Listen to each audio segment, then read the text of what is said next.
The most beloved of Yaakov's sons was Yosef. Yosef was the Bar Chachim. Yosef was the one who learned all of the Torah that Yaakov had mastered. Yosef had also gained all of that. Yosef was the child that Yaakov saw as the leader of all the brothers. In Yosef he saw his wife Rachel. In Yosef he saw the future of the Jewish nation, and he appointed Yosef to be the leader of the Shvatim. When Yosef was taken from Yaakov, it was a tremendous, tremendous loss, and Yaakov was inconsolable. For years he literally sat there mourning, bereft, with a tremendous sense of lacking, with a tremendous sense of not having his beloved with him. You would imagine that at the moment of their reunion after 22 long years, it was a powerful, powerful emotional experience, and in fact it was.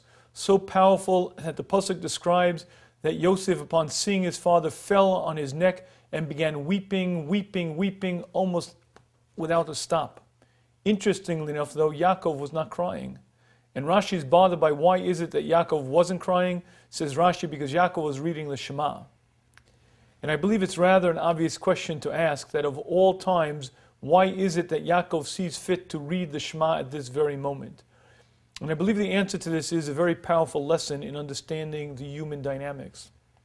You see, at this moment, Yaakov Avinu felt simcha, felt joy, felt a sense of reunion that he may never have ever experienced before.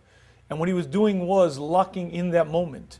Even though Yaakov Avinu had been makabel ol malchus shamayim, even though he accepted the sovereignty of Hashem many multiple times before, this time he said Shema to accept the sovereignty of Hashem with a new sense of joy, a new sense of appreciation, because he felt something at that moment that he may never have felt before. He felt such a sense of completion, such a sense of appreciation. He wanted to lock that in. He wanted to channel that into something concrete. He took that emotion and channeled it into saying Shema, accepting the sovereignty of Hashem.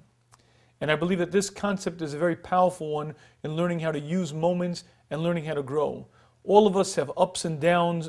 The events of our life come and go, and typically the emotions we feel now will leave us and won't return.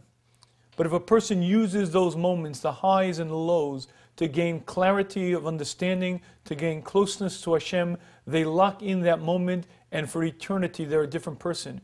If a person takes that joy of his daughter's wedding, if a person takes the joy of the birth of a child and locks it and uses that moment to say thanksgiving, to sing Hallel V'Hodah to Hashem, he takes those emotions and puts them into concrete, into an action that brings him closer to Hashem, and that eternally is something that will remain with him.